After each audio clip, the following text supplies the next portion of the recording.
नमस्कार। दोपहर समाचार में आपका स्वागत है।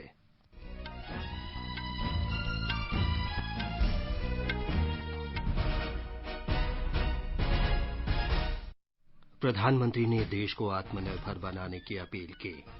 मन की बात कार्यक्रम में श्री मोदी ने हर क्षेत्र में वृद्धि दर तेज करने और राष्ट्र के विकास के लिए आत्मनिर्भर भारत को महत्वपूर्ण बताया। श्री मोदी ने भारत को विश्व में खिलौना उद्योग का प्रमुख केंद्र बनाने के लिए स्टार्टअप से मिलकर काम करने का आग्रह किया। युवाओं से भारत के समृद्ध इतिहास पर कंप्यूटर गेम बनाने की अपील की। प्रधानमंत्री ने कोविड महामारी के दौरान किसानों के योगदान की सराहना की। कहा, पिछले वर्ष की तुलना में खरीफ फसलों की बुआई 7% बढ़ी। श्री मोदी ने कोरोना संकट के दौरान अनुशासन के साथ त्योहार मनाने पर प्रसन्नता व्यक्त की। देश में एक दिन में 10.5 लाख से अधिक कोविड जांच की गई। संक्रमण से स्वस्थ होने वालों की दर 76% से अधिक। भारत और आसियान देश मुक्त व्यापार समझौते को सरल और सुगम बनाने के लिए समीक्षा पर सहमत।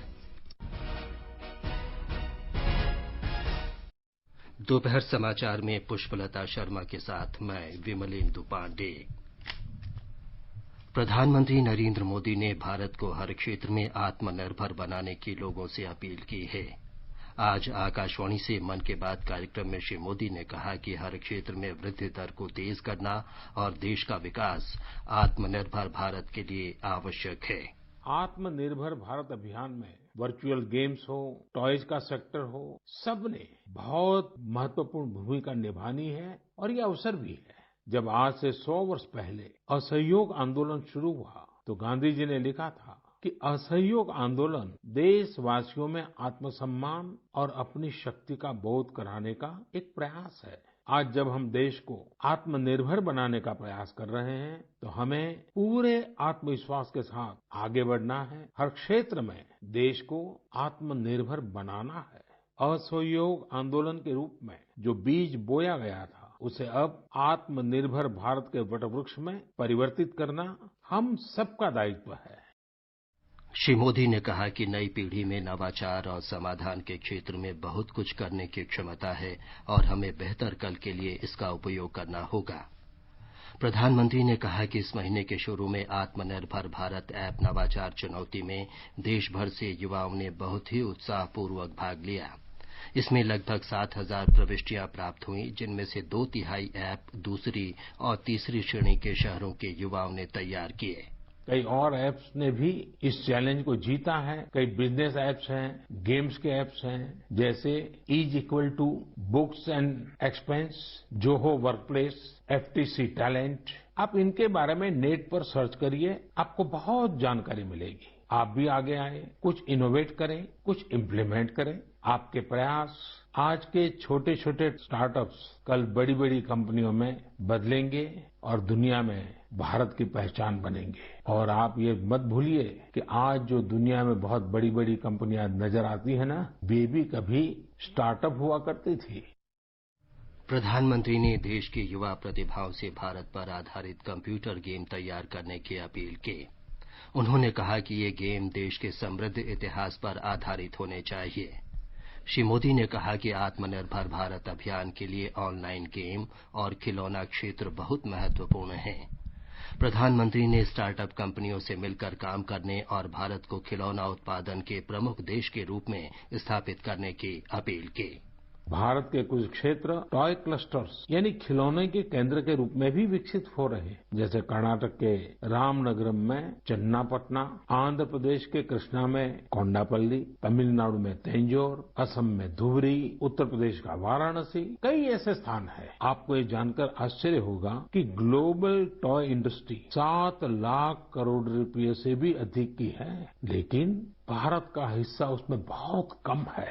गृह उद्योग हो, छोटे और लघु उद्योग हो, एमएसएमई हो, इसके साथ साथ बड़े उद्योग और निजी उद्यमी भी इसके दायरे में आते हैं। इसे आगे बढ़ाने के लिए देश को मिलकर मेहनत करनी होगी। श्री मोदी ने गुरुदेव रविन्द्रनाथ ठाकुर को भी याद किया, जिन्होंने कहा था कि खिलौने ऐसे होने चाहिए जो बाल मन में रचनात्मकता को बढ़ावा दें। उन्होंने कहा कि राष्ट्रीय शिक्षा नीति में बच्चों के जीवन पर खिलौनों के प्रभावों पर काफी ध्यान दिया गया है। इसमें खेल खेल में सीखने, खिलौना बनाना सीखने और खिलौनों के कारखानों का दौरा करने को पाठ्यक्रम का हिस्सा बनाया गया है। प्रधानमंत्री ने कोरोना संकट के दौरान किसानों की भूमिका की सराहना की।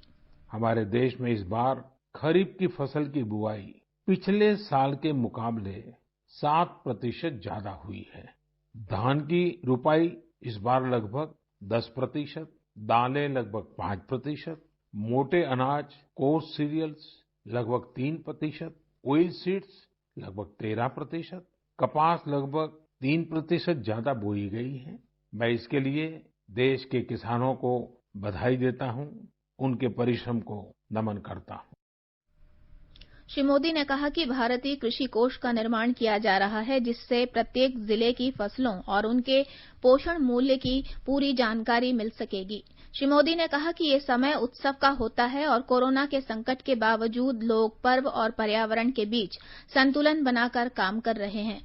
मेरे प्यारे देशवासियों, आमतौर पर ये समय उत्सव का होता है। जगह जगह मेले लगते हैं, धार्मिक पूजा पाठ होते हैं। कोरोना के संकट काल में लोगों में उमंग तो है, उत्साह भी है, लेकिन हम सबको मन को छू जाए वैसा अनुशासन भी है।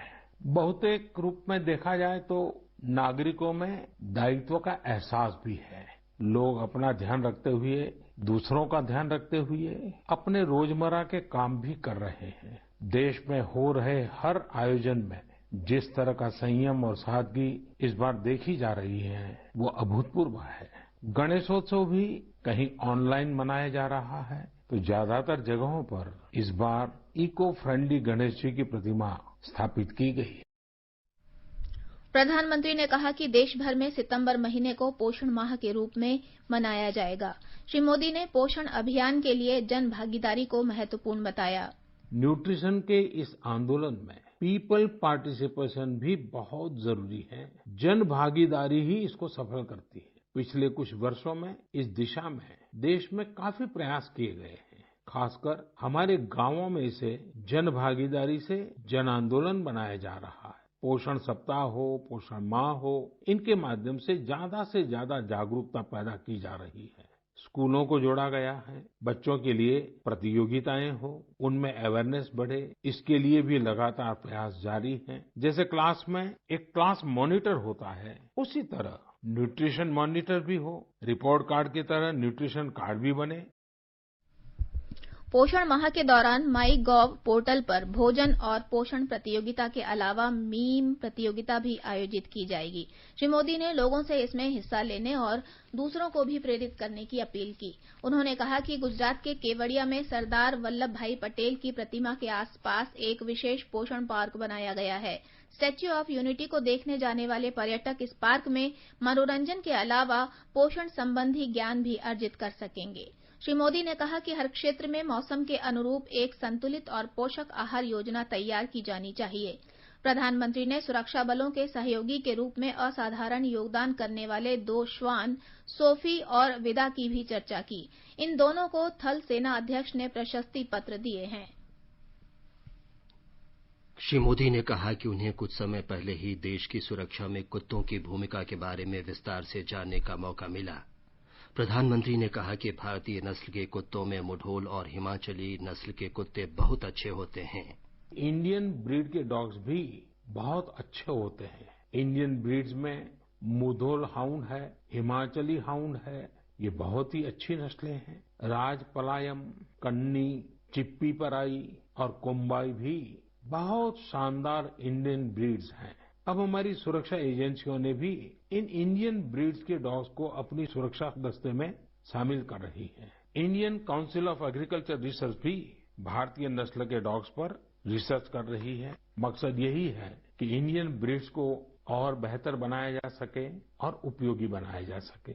अगली बार जब भी आप डॉग पालने की सोचें, आप जरूर इनमें से ही किसी इंडियन ब्रीड के डॉग को घर लाएं। आत्मनिर्भर भारत जब जन मन का मंत्र बन ही रहा है, तो कोई भी क्षेत्र इससे पीछे कैसे छूट सकता है। प्रधानमंत्री ने कहा कि 5 सितंबर को शिक्षक दिवस मनाया जाएगा। उन्होंने इस बात पर प्रसन्नता व्यक्त की कि शिक्षकों ने कोरोना संकट से उत्पन्न चुनौती को स्वीकार करते हुए इसे अवसर में बदल दिया है। उन्होंने कहा कि आज प्रौद्योगिकी का अध्यापन के लिए सहजता से उपयोग हो रहा है। प्रधानमंत्री ने राष्ट्रीय शिक्षा नीति की चर्चा करते हुए कहा कि इससे देश में बड़ा बदलाव आएगा और इसका लाभ विद्यार्थियों तक पहुंचाने में शिक्षकों की भूमिका महत्वपूर्ण होगी। श्री मोदी ने कहा कि 2022 में देश अपनी आजादी की 75वीं जयंती मनाएगा। इसलिए ये जरूरी है कि आज की पीढ़ी भारत के स्वतंत्रता संग्राम के नायकों से परिचित रहे। उन्होंने कहा कि इस दिशा में बहुत काम किया जाना बाकी है और इसमें शिक्षकों की भूमिका महत्वपूर्ण होगी।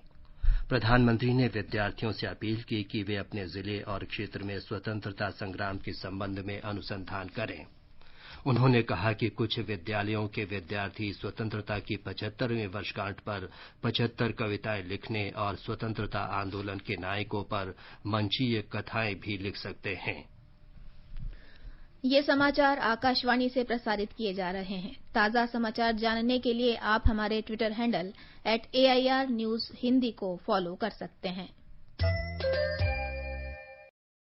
ये आकाशवाणी है।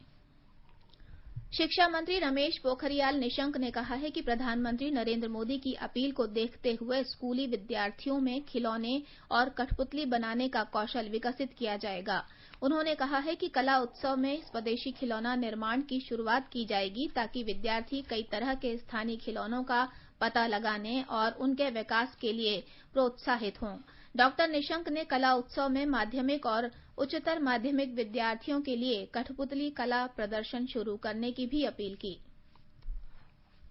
मन की बात कार्यक्रम में स्वदेशी खिलौनों को बढ़ावा देने की प्रधानमंत्री नरेंद्र मोदी की अपील से तमिलनाडु में तंजावुर की डांसिंग डॉल सहित अन्य पारंपरिक खिलौने तैयार करने वाले कारीगरों का मनोबल बढ़ा है। तंजावुर की डांसिंग डॉल अद्भुत खिलौना है जो टेराकोटा से बना होता है। इसमें रोली पोली बिना किसी बैटरी या विद्युत आपूर्ति के लगातार अपने सिर को हिलाते रहते हैं। ये खिलौने इस तरह से बनाए गए हैं कि उनके गुरुत्वाकर्षण का केंद्र उनके आधार पर होता है और निचला हिस्सा ऊपरी भाग की तुलना में अधिक भारी होता है। इस कारण ये गिरता भी नहीं है। चेहरे पर मुस्कुराहट और सहजता इन खिलौनों की विशेषताएं हैं और इनके परिधानों को फ्लोरोसेंट रंगों से चित्रित किया गया है, जिनका इस्तेमाल 19वीं शताब्दी में भी किया जाता रहा है। ये खिलौने वैज्ञानिक सोच के अलावा जीवन का महत्वपूर्ण सबक भी देते हैं। प्रधानमंत्री नरेंद्र मोदी के वोकल फॉर लोकल के आह्वान के बाद देश भर में पारंपरिक तंजावुर रोली पोली और उन जैसे अन्य खिलौनों का भविष्य और भी बेहतर होने की उम्मीद है। चेन्नई से जयसिंह की रिपोर्ट के साथ समाचार कक्ष से निखिल कुमार।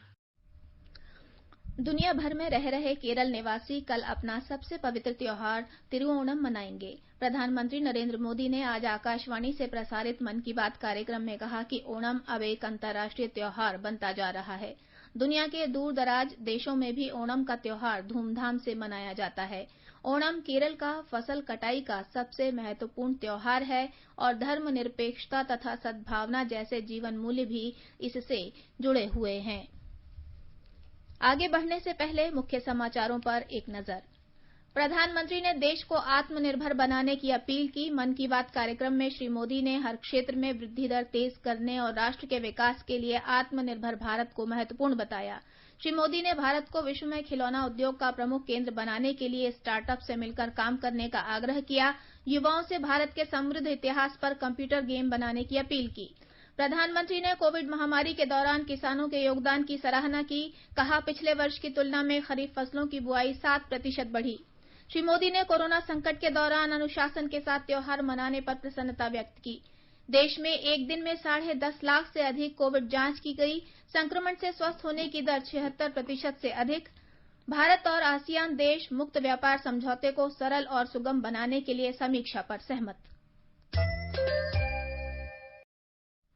भारत ने पिछले 24 घंटों में कोरोना के 10.5 लाख से अधिक नमूनों की जांच करके कीर्तिमान बनाया है। पिछले 5 महीनों में देश की कोविड जांच में जबरदस्त बढ़ोतरी हुई है।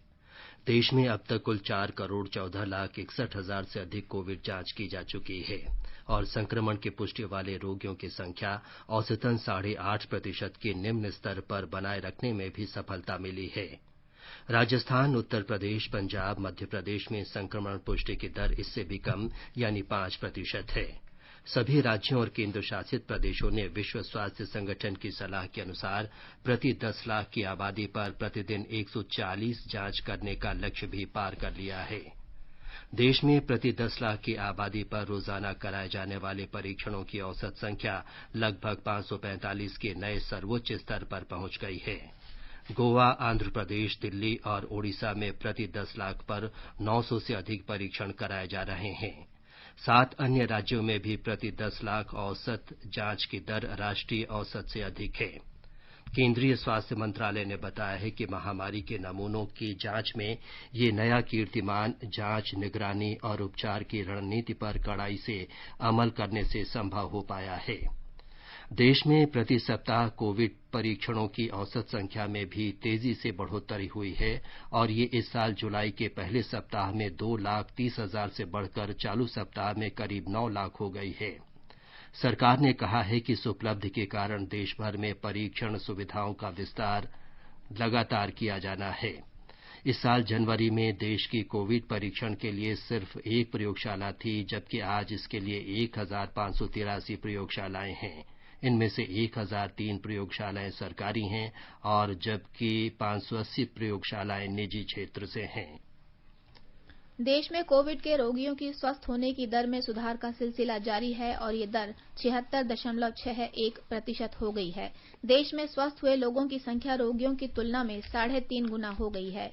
रोकथाम के लिए लगातार किए जा रहे प्रयासों और समय पर उठाए गए कदमों से पिछले 24 घंटों में करीब 65,000 रोगी स्वस्थ हुए हैं। देश भर में अब तक कोविड महामारी से स्वस्थ होने वालों की संख्या 27,13,933 हो गई है। दिल्ली, तमिलनाडु, बिहार, हरियाणा, गुजरात, असम, पश्चिम बंगाल, दादरा और नागर हवेली और दमन तथा दीव में स्वस्थ होने की दर 80% से भी अधिक पहुंच गई है। स्वास्थ्य मंत्रालय ने बताया है कि कोरोना महामारी का इलाज करा रहे रोगियों की संख्या देश भर में उपलब्ध वेंटिलेटरों की संख्या का सिर्फ 0.29% है, जबकि रोगियों में से करीब 2% मरीज ही आईसीयू में भर्ती हुए हैं। भारत में कोरोना महामारी की मृत्यु दर में भी लगातार गिरावट आ रही है और दुनिया में न्यूनतम स्तर 1.7% पर है।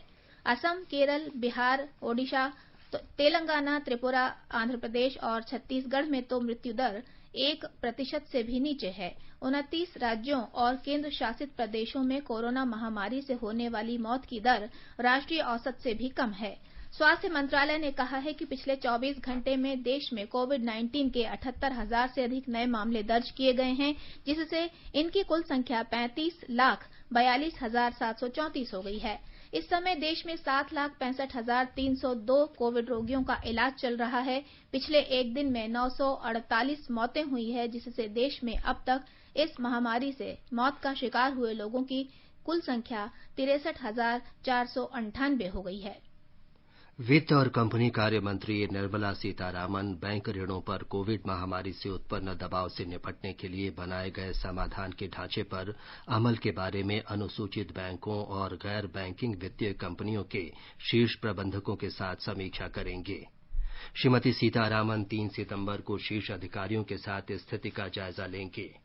समीक्षा बैठक में व्यवहार्यता के आधार पर बैंकों और वित्तीय संस्थाओं में नई जान फूंकने के उपायों पर मुख्य रूप से चर्चा होगी। हमारे संवाददाता ने खबर दी है कि बैंक नीतियों को अंतिम रूप देने, कर्ज लेने वालों की पहचान करने तथा नीतियों पर सुचारू रूप से शीघ्रता के साथ अमल करने के बारे में भी विचार विमर्श किया जाएगा।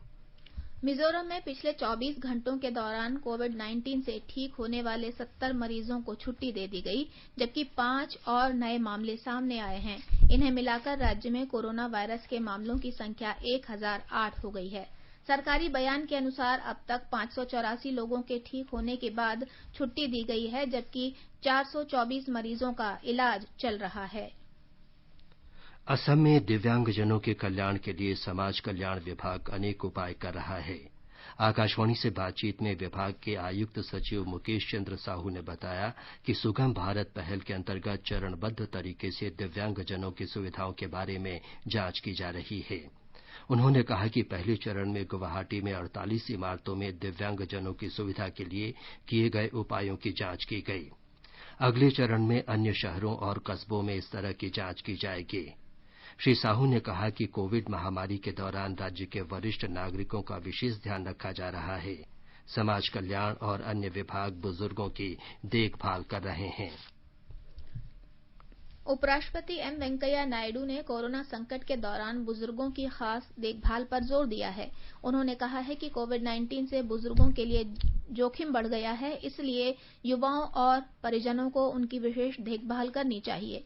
भारत में बुजुर्गों से जुड़े मुद्दे विषय पर सोशल मीडिया पर उपराष्ट्रपति ने कहा कि देश में जिला स्तर पर ऐसे अस्पताल बहुत कम हैं जहां बुजुर्गों की देखभाल हो सके। श्री नायडू ने सार्वजनिक स्थलों को बुजुर्गों के अनुकूल बनाने की अपील भी की। उन्होंने कहा कि बुजुर्गों से जुड़े मुद्दों पर सरकारी अधिकारी और आम जनता को अधिक जागरूक और संजीदा बनाने की आवश्यकता है।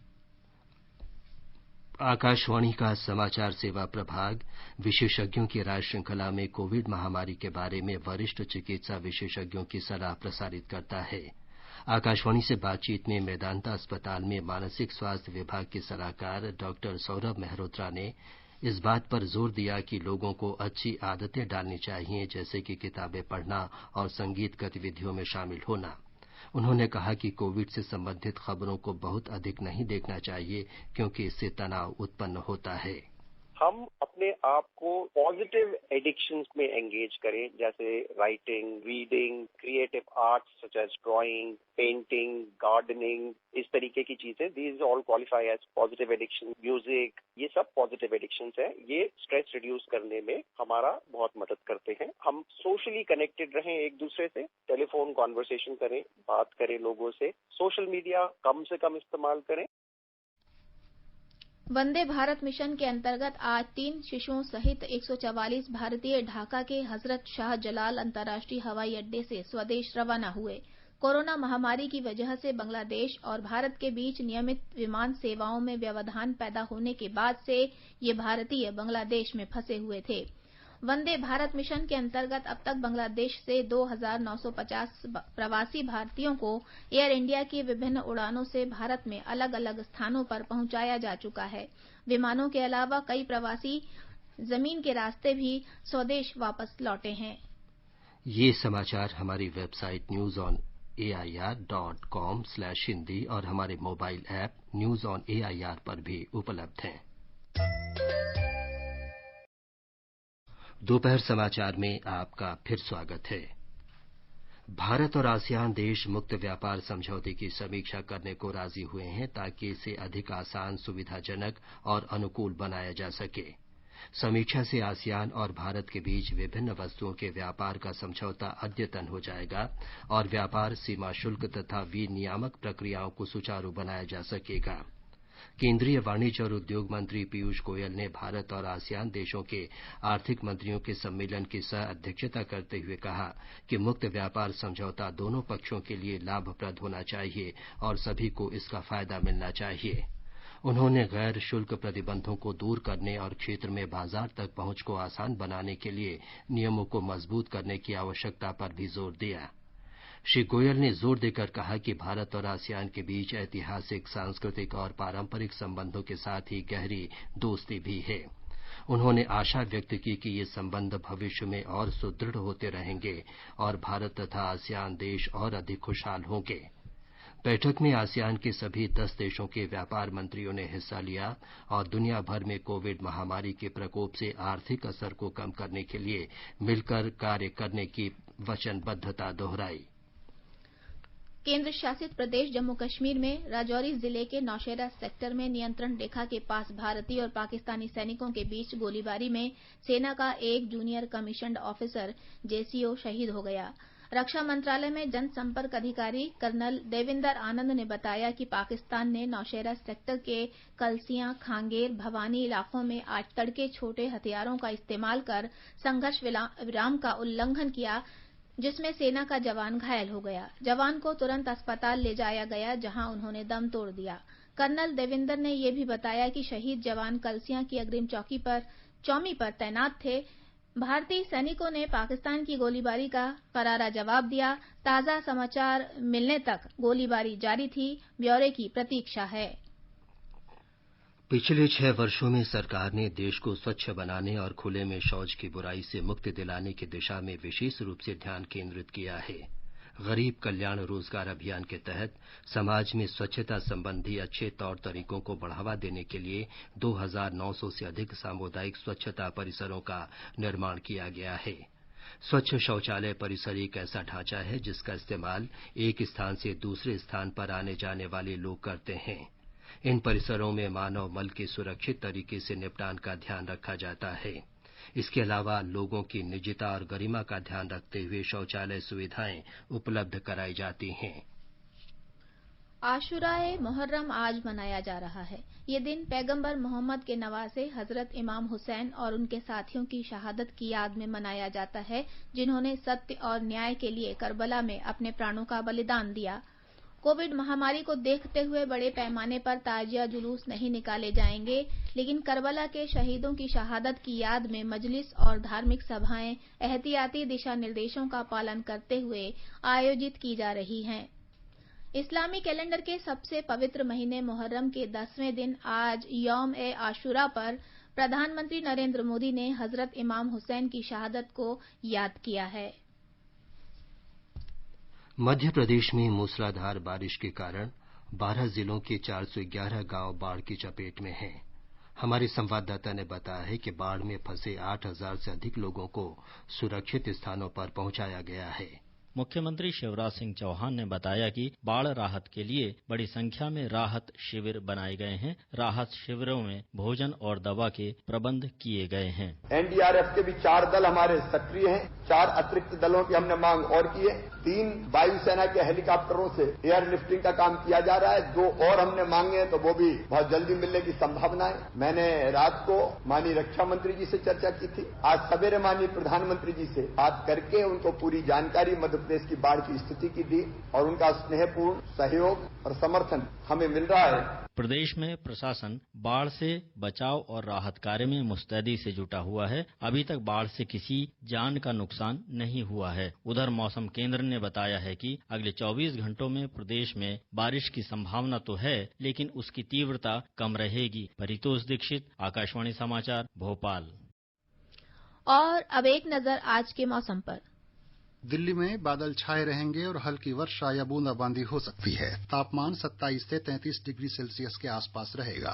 मुंबई में हल्की वर्षा हो सकती है। तापमान 25 से 27 डिग्री तक रहने का अनुमान है। चेन्नई में बादल छाए रहेंगे और तापमान 27 से 36 डिग्री के बीच रहेगा। कोलकाता में हल्की वर्षा या गरज के साथ छींटे पड़ने के आसार हैं। तापमान 28 से 35 डिग्री के बीच रहने की संभावना है। जम्मू में तापमान 25 से 33 डिग्री सेल्सियस के बीच रहेगा। शहर में दोपहर बाद बादल छाए रह सकते हैं। श्रीनगर में तापमान 15 से 28 डिग्री के बीच रहने की संभावना है। शाम के आसपास बादल छाने की संभावना है। लद्दाख में भी दोपहर बाद आंशिक रूप से बादल छाए रहेंगे। तापमान 13 से 23 डिग्री सेल्सियस के बीच रहेगा। गिलगित में तापमान 16 से 28 डिग्री के बीच रहेगा। यहां भी दोपहर बाद बादल छाए रह सकते हैं। मुजफ्फराबाद में भी दोपहर बाद बादल छाए रहेंगे। तापमान 21 से 35 डिग्री के बीच रहेगा। देहरादून में तापमान 24 डिग्री से 34 डिग्री के बीच रहने की उम्मीद है। गरज के साथ छींटे पड़ने और वर्षा होने का अनुमान है। चंडीगढ़ में भी छिटपुट वर्षा होने या गरज के साथ छींटे पड़ने के आसार हैं। तापमान 26 से 33 डिग्री सेल्सियस के बीच रहेगा।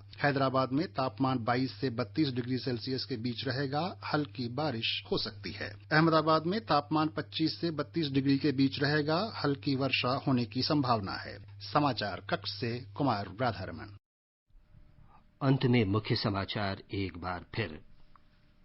प्रधानमंत्री ने देश को आत्मनिर्भर बनाने की अपील की।